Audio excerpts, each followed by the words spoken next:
नमस्कार दोस्तों, आज की हमारी इस वीडियो में माता रानी चंद्रघंटा की कथा। जय हो माता रानी की। माँ दुर्गा जी की तीसरी शक्ति का नाम चंद्रघंटा है। नवरात्रि उपासना में तीसरे दिन इन्हीं के विग्रह का पूजन आराधना किया जाता है। इनका यह स्वरूप परम शांतिदायक और कल्याणकारी है। इनके मस्तक में घंटे के आकार का अर्धचंद्र है। इसी कारण से इन्हें चंद्रघंटा देवी कहा जाता है। इनके शरीर का रंग स्वर्ण के समान चमकीला है। इनका वाहन सिंह है। हमें चाहिए कि अपने मन, वचन, कर्म एवं काया को विहित विधि विधान के अनुसार पूर्णतः परिशुद्ध एवं पवित्र करके माँ चंद्रघंटा के शरणागत होकर उनकी उपासना आराधना में तत्पर हों।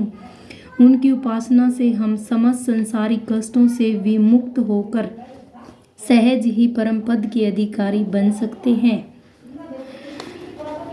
महिषासुर का वध। ऋषि बोले, महाअसुर चिक्सूर सेनापति ने जब यह देखा कि सेना तो इस प्रकार मारी जा रही है, तब उसे बड़ा क्रोध उत्पन्न हो गया और वह स्वयं भी अंबिका के साथ युद्ध करने निकल पड़ा। युद्ध में जाकर उसने देवी जी पर बाणों की इस प्रकार वर्षा की जैसे मेघ सुमेरु पर्वत की चोटी पर जाकर जलधारा बरसा रहा हो। तब देवी ने उसके बाण समूहों का खेत में ही काट दिया। फिर बाणों द्वारा उसके सारथी घोड़ों को मार डाला। फिर झटपट उसका धनुष और ऊंची लहराती ध्वजा काटकर गिरा दिए। जब उसका धनुष कट चुका था, तब वह बिना रथ के पैदल तलवार डाल लेकर देवी के रथ की ओर दौड़ा। तेज तलवार से सिंह पर जाते ही प्रहार कर दिया। फिर देवी जी की वाम भुजा पर जोर से प्रहार किया। हे राजन, ज्यों ही उसकी तलवार देवी की भुजा पर पड़ी, त्यों ही टूट गई। फिर असुर ने क्रोध से आंखें लाल लाल करके शूल पकड़ लिया। भद्रकाली जी पर उस दैत्य ने शूल डाल दिया। वह शूल इस प्रकार चमकता जैसे कि आकाश से सूर्य मंडल गिर रहा हो। देवी जी ने अपनी ओर आते हुए शूल को देखकर उस पर अपना शूल चला दिया, जिससे वह शूल सैकड़ों टुकड़ों हो गया।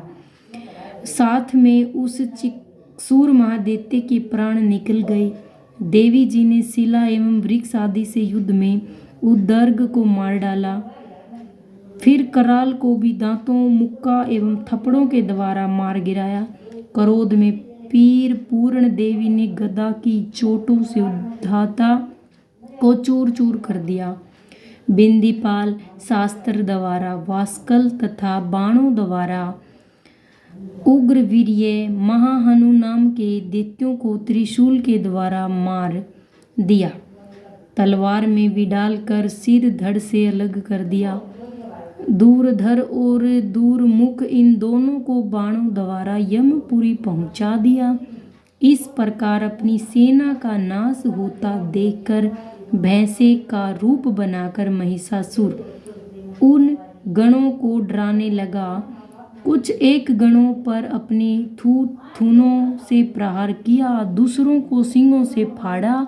कुछ एक वे को वेग द्वारा, दूसरों को सिंहनाद द्वारा और घूमने से अन्यों को श्वास वायु द्वारा पृथ्वी पर गिराया। इस प्रकार गण सेना को गिराकर वह महिष सिंह की ओर झपटा। ज्यों ही सिंह को मारने लगा, तब जगदम्बा को बड़ा क्रोध उत्पन्न हुआ। इधर महापराक्रमी महिषासुर भी क्रोध से पृथ्वी तल को अपने खरों से खोदने लगा। फिर सिंगों से बड़े ऊंचे ऊंचे पहाड़ उठाकर फेंकने लगा। साथ में गरजने लगा। वेग के साथ घूमने पर पृथ्वी क्षुब्ध होकर फटने लगी। उसने पूंछ से समुद्र पर प्रहार किया, जिससे उत्सुक होकर समुद्र पृथ्वी को चारों ओर से डुबोने लगा। चलायमान होते हुए सिंह के द्वारा छिन्न भिन्न हुए बादल के टुकड़े टुकड़े हो गए। उसके श्वासों की कठोर वायु से उड़ते हुए सैकड़ों पर्वत आकाश से गिरने लगे। इस प्रकार क्रोधपूर्ण उस महादैत्य को अपने और आता देखकर चंडिका उसे मारने के लिए क्रोध में आ गई। कपितु चंडिका ने उसकी ओर पास फेंका, वह उसके द्वारा उस दैत्य को बांध लिया। तब तो उस महायुद्ध में बंधे हुए दैत्य ने अपने महिषासुर रूप का त्याग कर दिया, झटपट सिंह के रूप में आ गया। जो ही चंडिका उसका सिर काटने लगी, तब तो वह तलवार हाथ में लिए पुरुष दिखाई देने लगा। तब शीघ्रता से तलवार डाल वाले इस पुरुष को अपने बाणों से देवी ने बींध डाला। अब वह एक बड़ा हाथी हो गया। अपनी सूंड से देवी के सिंग को खींचा, फिर गरजने लगा। उसके खींचते समय अपनी खंग के द्वारा देवी ने उसकी सूंड को काट दिया। फिर वह महादैत्य भैंसे के रूप में आ गया और चराचर त्रिलोकी को सताने लगा। तो जगत माता चंडिका क्रोध में आकर फिर उत्तम मधुपान करने लगी और लाल लाल नेत्र करके हंसने लगी। वह दैत्य भी बल पराक्रम के मद में उन्मत्त होकर गरजने लगा और अपने सिंगों से पहाड़ उठा उठाकर देवी की ओर फेंकने लगा। देवी जी ने भी अपने बाणों के समूह से उसके फेंके हुए पर्वतों को चूर चूर कर दिया।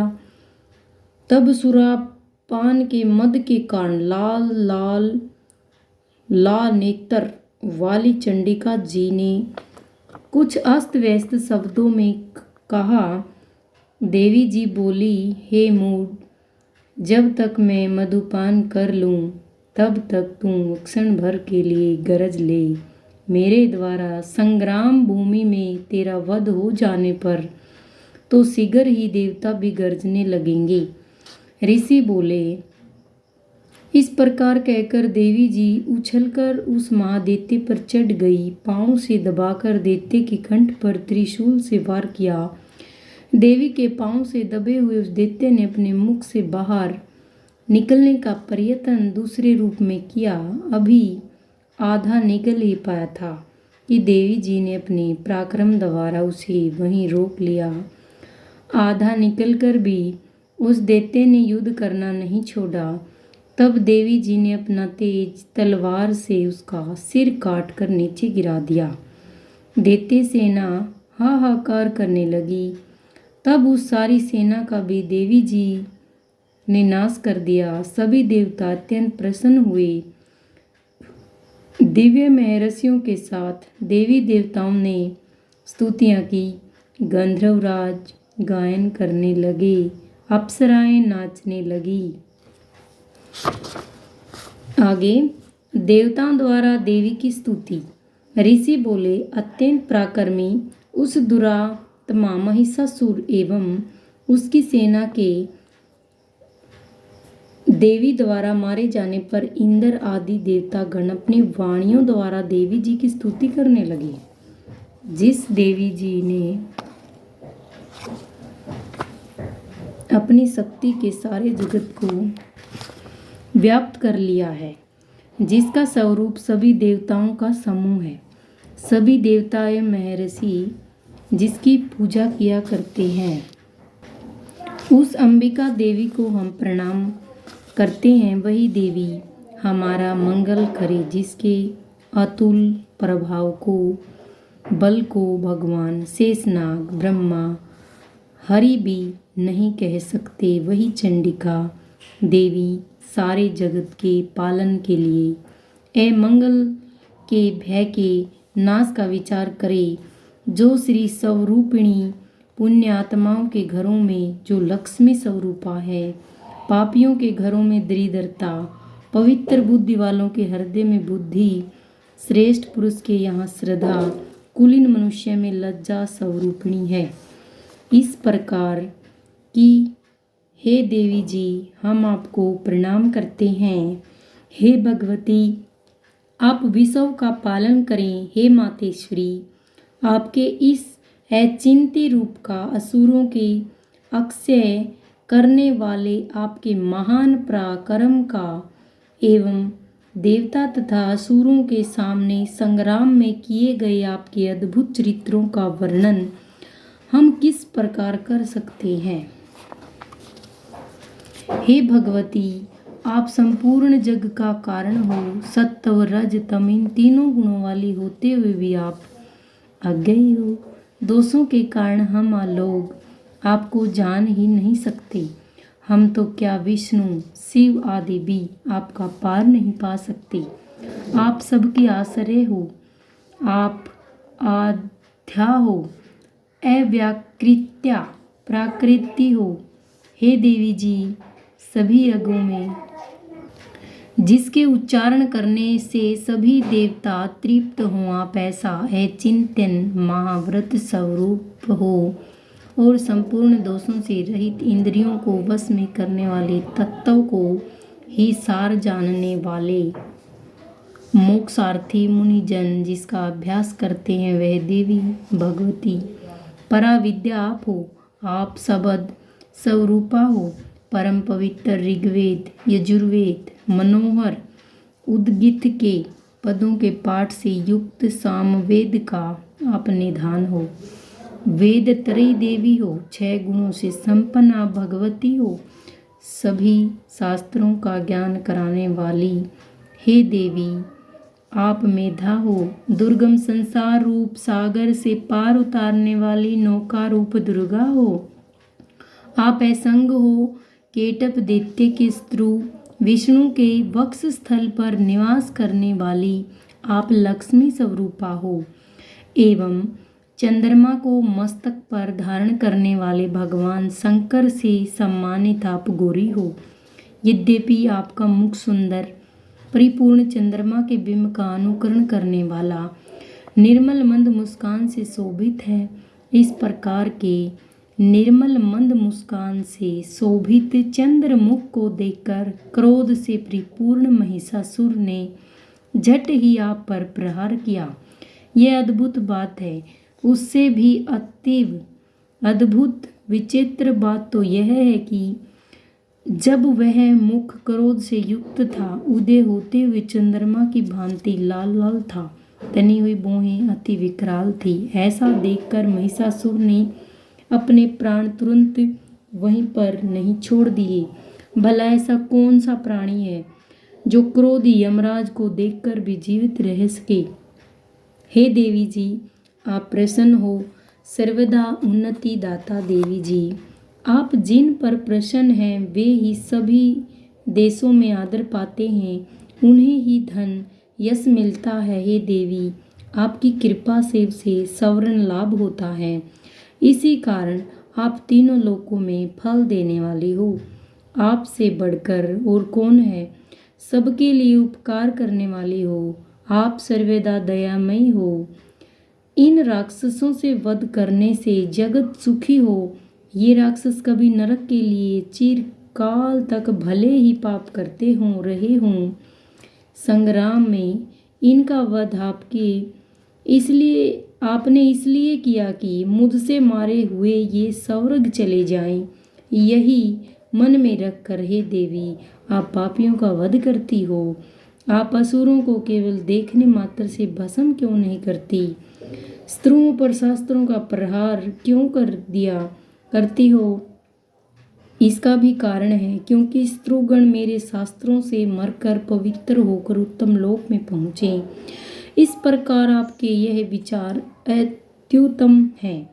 आपका शील स्वभाव दुराचारणियों के दुष्ट स्वभाव को निवृत्त करने वाला है और आपका रूप अचिंत्य है। उसकी अन्य किसी के साथ तुलना ही नहीं हो सकती। आपका पराक्रम की तुलना हे देवी किसके साथ हो सकती है। आपके रूप भी तो परम मनोहर हैं, परंतु स्त्रियों को भयदायक है। हे वरदायिनी, त्रिलोकी भर में यह आप में ही दिखाई देते हैं। हे देवी जी, शत्रुओं को नाश करके इस सारी त्रिलोकी की आपने रक्षा की। संग्राम भूमि में उन दैत्यों का विनाश करके उन्हें स्वर्ग में पहुंचा दिया और वहां हमारा भय भी दूर कर दिया, जो कि हमें उन्मत्त दानव डराया करते थे। हे माता, आपको नमस्कार है। हे देवी, हमारी शूल से रक्षा करें। हे अंबिके, खंडक द्वारा हमारी रक्षा करें एवं घंटा के शब्द, धनुष की टंकार से भी हमारी रक्षा कीजिए। हे चंडिके, पूर्व पश्चिम दक्षिण में हमारी रक्षा करें। अपने त्रिशूल को घुमा घुमा कर उत्तर में भी हमारी रक्षा कीजिए। ऋषि बोले। इस प्रकार देवी जी की देवताओं ने स्तुति की और नंदन वन में उत्पन्न हुए फूलों तथा गंध, चंदन आदि से जगत की माता की उपासना की। सभी देवताओं ने भक्ति पूर्वक दिव्य धूपों द्वारा अर्चना की। तब देवी प्रसन्न मुख होकर उन देवताओं से बोली, हे सभी देवताओं, अपनी अभिलाषा के अनुसार आप सब हमसे वर मांगो। देवता बोले, हे भगवती, आपने तो हमारी सभी कामनाएं पूर्ण कर दी, कुछ भी बाकी नहीं। हमारे इस महिषासुर शत्रु का आपने वध कर दिया। फिर भी यदि प्रसन्नता पूर्वक हमें वर देना चाहती हो तो हे माता, यह वर दीजिए कि जब जब भी हम आपका स्मरण करें, हे प्रसन्न वदने, हे मातेश्वरी, जो भी मनुष्य इन स्तुतियों द्वारा आपकी स्तुति करे उसे वित्त रिद्धि वैभव दीजिए। हे अंबिके, हम पर सदा प्रसन्न रहिए। ऋषि बोले, राजन, जब देवताओं ने अपने तथा जगत के कल्याण के लिए इस प्रकार वर मांगा, तब उन्हें तथास्तु कहकर भद्रकाली अंतर्ध्यान हो गई। हे राजन, पूर्व काल में तीनों लोकों का हित चाहने वाली देवी का देवताओं के शरीर से जैसे प्राकट्य हुआ, वह सारी कथा मैंने कह सुनाई। जय हो माता रानी।